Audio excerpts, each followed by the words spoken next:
नमस्कार दोस्तों, आप सभी का स्वागत है मेरे YouTube चैनल के ऊपर। आज हम करेंगे एक्सरसाइज 5.3 के एग्जाम्पल्स करने से पहले हम इस एक्सरसाइज में यूज़ होने वाली दो मेन डेफिनेशंस यानी थ्योरम्स के बारे में जानते हैं, जिसमें से पहली थ्योरम बेस्ड है मोबियस फंक्शन के ऊपर। यानी पहले हम जानेंगे मोबियस फंक्शन किसे कहते हैं। तो दोस्तों, मोबियस फंक्शन का जो सिंबल होता है वो म्यू होता है। इसको मैं म्यू क्यों कह रहा हूँ दोस्तों, याद रखिए इस सिंबल का नाम म्यू होता है, MEU, जो कि एक ग्रीक लेटर का वर्ड है। तो हम मोबियस फंक्शन को म्यू से डिनोट करेंगे। तो जब भी आपको नंबर थ्योरी के अंदर म्यू का यूज़ दिखे तो आप समझ जाइएगा वहाँ पर मोबियस फंक्शन की बात की गई है। तो दोस्तों, मोबियस फंक्शन को हम किस पे डिफाइन करते हैं? एन पर, जहाँ पर एन क्या है? Natural number. यानी मोबियस फंक्शन केवल नेचुरल नंबर्स के लिए डिफाइन है। अगर आप इसको ज़ीरो या किसी और नंबर पर, जैसे नेगेटिव इंटीजर्स पर या किसी और रियल नंबर पर लगाएंगे जो कि नेचुरल ना हो, तो मोबियस फंक्शन के हमारे पास डेफिनेशन अभी तक अवेलेबल नहीं है। तो आइए देखते हैं कि मोबियस फंक्शन किसे कहा जाता है। तो दोस्तों, हमें गिवन है कि जो मोबियस फंक्शन है उसकी वैल्यू 1 होती है जब आपकी n की वैल्यू 1 हो। यानी जो हमारा पहला नेचुरल नंबर होता है 1, उसके लिए मोबियस फंक्शन की वैल्यू पहले से ही फिक्स कर दी गई है जो कि है 1। अगर आपका n के अंदर कोई भी स्क्वायर फैक्टर हो, यानी अगर आपके पास जो नंबर n दे रखा हो उसके अंदर कोई भी स्क्वायर नंबर हो, यानी किसी नंबर का स्क्वायर मौजूद हो, तो उसके लिए मोबियस फंक्शन की वैल्यू 0 हो जाएगी, चाहिए उस नंबर के साथ कोई दूसरा नंबर मल्टीप्लाई हो या ना हो। अगर उस नंबर के अंदर कोई भी स्क्वायर फैक्टर कंटेंट है तो मोबियस फंक्शन आपका 0 आएगा। और अगर उस नंबर का आपके पास, अगर आपको कोई नेचुरल नंबर गिवन हो जहाँ पर आपके पास अलग अलग प्राइम फैक्टर उसके मौजूद हो, यानी दोस्तों याद रखिए यहाँ पर हर प्राइम फैक्टर की पावर 1 दे रखी है। यानी दोस्तों, अगर आपके पास कोई प्राइम फैक्टर पावर में होगा तो वो स्क्वायर कैटेगरी के अंदर लाई कर जाएगा और उसके लिए मोबियस फंक्शन की वैल्यू 0 हो जाएगी। पर अगर आपके पास कोई ऐसे नंबर है जिसके प्राइम फैक्टर्स के अंदर केवल एक पावर है, उनकी कोई और पावर नहीं गिवन है, तो आप उसके मोबियस फंक्शन की वैल्यू कैसे निकालेंगे? -1 की पावर को आपको r कर देना है, जहाँ पर r का क्या मीनिंग है? Prime factors of n। यानी आपके पास जितने प्राइम फैक्टर्स होंगे उस नंबर के, गिवन नंबर के, आपको उतनी ही पावर कर देनी है -1 की। अगर -1 की पावर इवन होगी दोस्तों तो आंसर आपका 1 आ जाएगा। और अगर -1 की पावर ओड होगी, यानी अगर r हमारा ओड नंबर होगा, तो वहाँ पर आंसर -1 आ जाएगा। अब दोस्तों, ये डेफिनेशन तो आपको समझा दी मैंने। अब इसको हम एग्जाम्पल की मदद से देखेंगे। और याद रखिए दोस्तों, जहाँ पर मैंने स्टार बना रखा है उन एग्जाम्पल्स को, यानी उन पॉइंट्स को आप नोट करके रख लीजिएगा, क्योंकि वो आपको डायरेक्ट मोबियस फंक्शन की वैल्यू निकालने में बहुत ज़्यादा हेल्पफुल होंगे। तो दोस्तों, पहले तो हम पहली डेफिनेशन देखते हैं। जहाँ पर n हमारा 1 था तो मोबियस फंक्शन की वैल्यू 1 आई थी, तो यहाँ पर हमारा आ गया mu of 1 is equals to 1। ये तो हमारा फिक्स है जो मैंने यहाँ से लिख लिया। अब दोस्तों देखिए, मैंने कहा था अगर आपके पास कोई भी स्क्वायर नंबर यानी स्क्वायर फैक्टर हो तो वहाँ पर मोबियस फंक्शन 0 आ जाएगा। तो यानी दोस्तों याद रखिए, यहाँ पर अगर n प्राइम नंबर है या कंपोजिट नंबर है उससे कोई अंतर नहीं पड़ता। अगर आपके पास किसी भी नंबर का जो कि नेचुरल नंबर हो उसका स्क्वायर मौजूद है तो मोबियस फंक्शन आपको हमेशा 0 वैल्यू देगा। और अगर इस नंबर के साथ कोई नंबर मल्टीप्लाई में भी है, यानी अगर आपके पास n स्क्वायर है और उसके साथ कोई नंबर मल्टीप्लाई में है, तो भी वो आंसर 0 ही देगा। क्योंकि दोस्तों यहाँ पर कंडीशन है n has a square factor, यानी n के पास एक स्क्वायर फैक्टर होना चाहिए। यानी जो हमारा गिवन नंबर है, यानी ये पूरा नंबर, उसके अंदर अगर कोई भी स्क्वायर फैक्टर मौजूद है तो हमेशा मोबियस फंक्शन 0 आएगा। उसमें ये कंडीशन गिवन नहीं है कि हमारे पास कोई नंबर मल्टीप्लाई होना चाहिए या नहीं होना चाहिए। यानी इन दोनों केसेस में जहाँ पर कोई नंबर मल्टीप्लाई हो या ना हो वहाँ पर हमेशा हमारा 0 आएगा। पर दोस्तों शर्त ये है, यहाँ पर m हमारा 0 नहीं होना चाहिए, यानी m is not equal to 0। क्योंकि दोस्तों अगर अब m 0 हो गया तो जो अंदर वाला नंबर है वो 0 हो जाएगा, और 0 हमारा नेचुरल नंबर के अंदर लाई नहीं करता। तो दोस्तों याद रखिए, यहाँ पर m हमारा कोई भी इंटीजर होना चाहिए जो कि एक पॉजिटिव इंटीजर हो, पर वो 0 नहीं होना चाहिए। याद रखिए दोस्तों, m हमारे से हमारा एक पॉजिटिव इंटीजर ही होगा। अगर ये कोई फ्रैक्शन नंबर भी हुआ तब भी वो हमारा नेचुरल नंबर नहीं बन पाएगा। इसलिए याद रखिए, अगर कोई नंबर मल्टीप्लाई में है तो वो हमेशा एक पॉजिटिव इंटीजर होना चाहिए जहाँ पर 0 इंक्लूडेड नहीं होगा। अब दोस्तों इन दोनों डेफिनेशन को सम अप करके मैं इसको ये लिख सकता हूँ कि अगर हमारे पास n की पावर k है और मल्टीप्लाई में कोई भी नंबर है तो हमारा जो आंसर है वो 0 आएगा। और दोस्तों इन दोनों केसेस में याद रखिएगा n हमारा कभी भी 1 नहीं हो सकता, क्योंकि दोस्तों आप जानते हैं 1 का स्क्वायर क्या होता है 1, तो वो हमारे इस कैटेगरी के अंदर लाई कर जाएगा जहाँ पर हमारे μ1 की वैल्यू 1 होती है, ना कि 0। तो दोस्तों याद रखिए अगर आपके पास कोई स्क्वायर नंबर है तो वहाँ पर 1 इंक्लूडेड नहीं है इस डेफिनेशन के अंदर, यानी स्क्वायर फैक्टर के अंदर 1 को छोड़ के बाकी नंबर्स इंक्लूडेड है, क्योंकि 1 का स्क्वायर हमेशा 1 होता है। तो वो आंसर 0 नहीं, वो आंसर 1 देगा दोस्तों 1 के केस में। तो n हमारा 1 नहीं होना चाहिए। इन दोनों डेफिनेशन को जब मैंने सम अप किया तो यहाँ पे आप लिख सकते हैं अगर आपके पास कोई भी नंबर हो जिसको आप इस फॉर्म में लिख सकते हैं n की पावर k इंटू m, तो उसका आंसर हमेशा 0 होगा। जहाँ पर k क्या है दोस्तों हमारा एक पॉजिटिव इंटीजर जो कि 1 के इक्वल नहीं है, क्योंकि दोस्तों हम तो एक पावर की बात कर रहे हैं ना। क्योंकि दोस्तों अगर आप जानते हैं अगर आपके पास n का क्यूब होगा तो उसके अंदर n स्क्वायर तो मौजूद होगा ही और साथ में n भी होगा। तो यानी दोस्तों यहाँ पर अगर हमारा कोई भी नंबर होगा k, तो आप k को कैसे खोल सकते हैं दोस्तों, आप n की पावर k को हमेशा खोल सकते हैं n स्क्वायर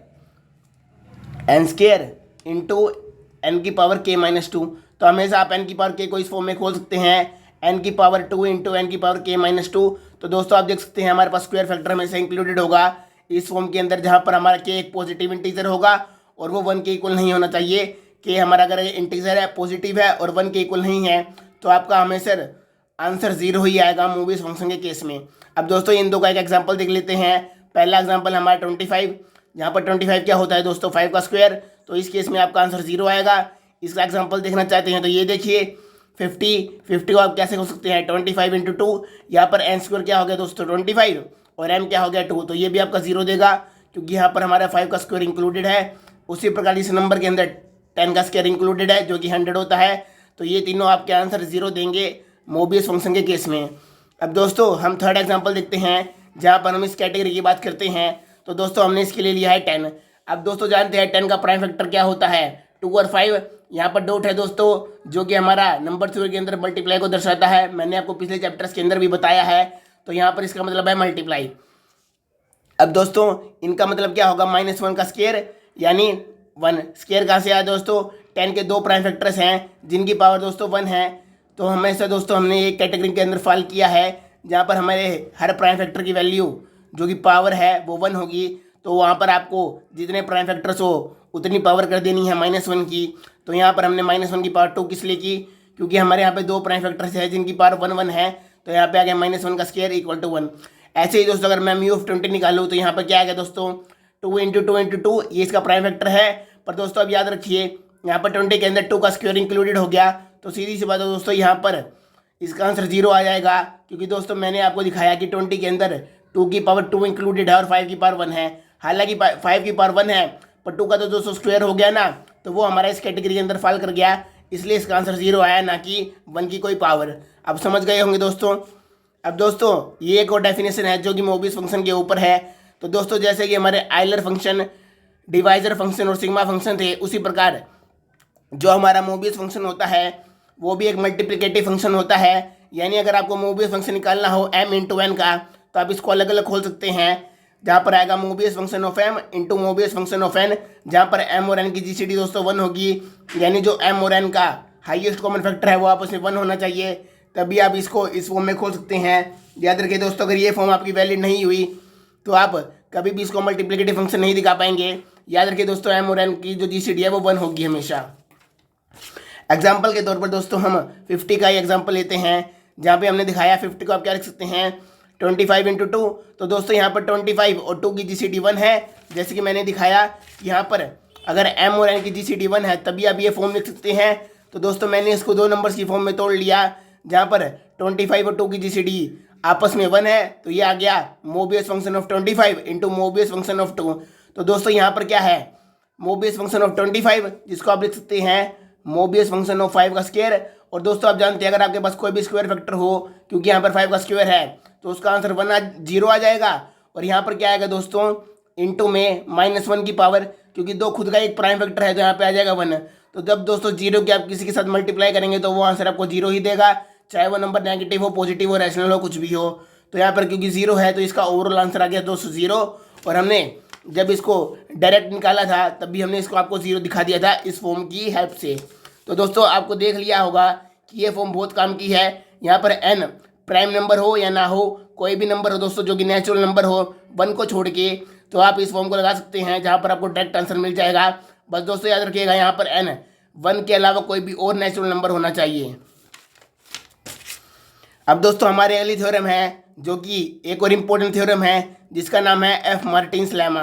तो दोस्तों लेमा कोई भी एक सीक्वेंस या फॉर्मूला होता है जिसको हम किसी स्पेशल पर्पस के लिए बनाते हैं। तो दोस्तों मोबियस फंक्शन के ही रूप में हमने इस लेमा को बनाया है और इसके क्वेश्चन भी हमें इस एक्सरसाइज के अंदर देखने को मिलेंगे। तो आइए देखते हैं।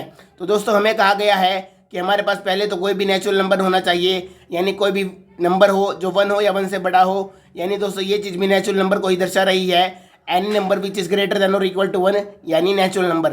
तो दोस्तों हमें कहा गया है समीशन का क्या मतलब होता है, एडिशन दोस्तों, यानी आपको जितनी भी टर्म मिलेंगी उन सभी को आपको प्लस कर देना है। तो दोस्तों हमें इधर रखा है sigma summation of d into n, यानी दोस्तों यहाँ पर डी क्या है, डिवाइजर। मैंने दोस्तों बताया था कि अगर आपको कहीं भी नंबर थ्योरी के अंदर डी मिले तो उसका मतलब होता है डिवाइजर। तो दोस्तों इस स्टेटमेंट का क्या मतलब हुआ कि all the divisors of n के ऊपर आपको मोबियस फंक्शन की वैल्यू निकालनी है। यानी दोस्तों आपके पास जितने भी मोबियस फंक्शन होंगे उन सभी के एन के डिवाइजर्स के ऊपर आपको वैल्यू निकालनी है और उन सभी का एडिशन कर देना है। यानी दोस्तों मैंने मान लिया कि मेरे पास एन के 4 डिवाइजर्स हैं, तो आपको उन चारों डिवाइजर्स के ऊपर मोबियस फंक्शन की वैल्यू निकालनी है और फिर उन सभी को ऐड कर देना है। इसको समझाने के लिए दोस्तों मैं एग्जांपल लूँगा, पहले हम इसका मतलब समझ लेते हैं। तो दोस्तों इसकी वैल्यू 1 होगी जब आपका n इक्वल टू 1 होगा और बाकी सभी केसेस में इसकी वैल्यू 0 हो जाएगी। ठीक है दोस्तों। अब दोस्तों इसका मतलब आप समझिए क्या होता है। मान लीजिए दोस्तों मैंने कोई नंबर लिया, मान लीजिए मैं लिया 4। तो दोस्तों जो हमारे 4 है उसके ऐसे कितने नंबर हैं नेचुरल में जो 4 को डिवाइड करते हैं। एक तो 1 डिवाइड करता है 4 को, एक 2 डिवाइड करता है, एक 4 डिवाइड करता है। तो दोस्तों ये तीनों क्या हो गए, डिवाइजर ऑफ 4। तो दोस्तों हमने ले लिया n हमारा 4 है और जो उसके लिए हमने डिवाइजर्स की वैल्यू ली है वो क्या है हमारी 1, 2 और 4।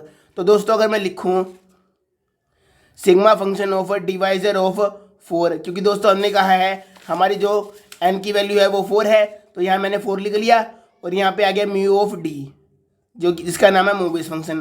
तो दोस्तों इसका क्या खोलेंगे, पहले हमारे डिवाइजर कितने हैं दोस्तों 3, 1, 2 और 4, ये 3 हमारे डिवाइजर हैं। तो पहले आप निकाल लेंगे मोबियस फंक्शन ऑफ 1, क्योंकि यहाँ पे समीशन का निशान है तो इसमें आप लगाएंगे प्लस का निशान। फिर आप निकालेंगे मोबियस फंक्शन ऑफ 2 और फिर आप निकालेंगे मोबियस फंक्शन ऑफ 4। तो दोस्तों मैंने आपको दिखाया कि जहाँ पर मैंने डी लिखा था वहाँ मैंने 1, 2 और 4 को रख दिया। 1, 2 और 4 को रखने का क्या कारण था, क्योंकि हमें कहा गया है कि हमें डिवाइजर्स के ऊपर मोबियस फंक्शन निकालना है।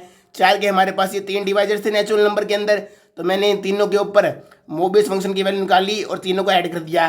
तो दोस्तों इस स्टेटमेंट को आपको कैसे खोलना है आप समझ गए होंगे कि पहले यहाँ पर डी की जगह एक एक करके सभी डिवाइजर्स को रखते रहिए और जो मोबियस फंक्शन आए उन सभी को ऐड करते रहिए। तो दोस्तों अब हम पहले समझेंगे कि जो हमारी इस एफ मार्टिन लेमा की वर्किंग है वो कैसे है। यानी दोस्तों आप देख सकते हैं कि n1 के लिए तो आंसर 1 है पर बाकी सभी नंबर्स के लिए आंसर 0 है, जबकि हमारे मोबियस फंक्शन की वैल्यू यहाँ पर डिफरेंट हो रही थी जब हमारा प्राइम फैक्टर अलग था और यहाँ पर अलग था। पर यहाँ पे ऐसा क्या हुआ कि हमारी वैल्यू हमेशा 0 आ रही है। इसके लिए मैं आपको 2 एग्जांपल की हेल्प से समझाऊंगा। पहले तो हम पहला ही केस लेंगे n इक्वल टू 1 वाला। n इक्वल टू 1 में दोस्तों हमारे देखिए 1 है नंबर, 1 के कितने डिवाइजर होते हैं, एक ही डिवाइजर होता है 1, क्योंकि 1 से छोटे या 1 के इक्वल ऐसे कितने नेचुरल नंबर हैं जो 1 को डिवाइड करते हैं। केवल एक ही नेचुरल नंबर ऐसा है जो 1 को डिवाइड करता है जो कि है 1। तो इसकी वैल्यू क्या आ जाएगी दोस्तों, डी की जगह 1 रखेंगे तो यहाँ पे आ जाएगा म्यू ऑफ 1। क्योंकि हमारे पास और डिवाइजर नहीं है तो समीशन आप ना भी लगाएं तो कोई फर्क नहीं पड़ेगा। और दोस्तों आप जानते हैं म्यू ऑफ 1 की वैल्यू क्या होती है 1, जो कि मैंने आपको यहाँ पर मोबियस फंक्शन निकालते हुए बताई दी थी कि म्यू ऑफ 1 1 होता है। तो इसी कारण दोस्तों हमारे एफ मार्टिन लेमा के अंदर भी n इक्वल टू 1 के लिए इसकी वैल्यू 1 आ गई है। अब दोस्तों हमारा जो अगला केस है उसके लिए हम लेंगे n ग्रेटर देन 1।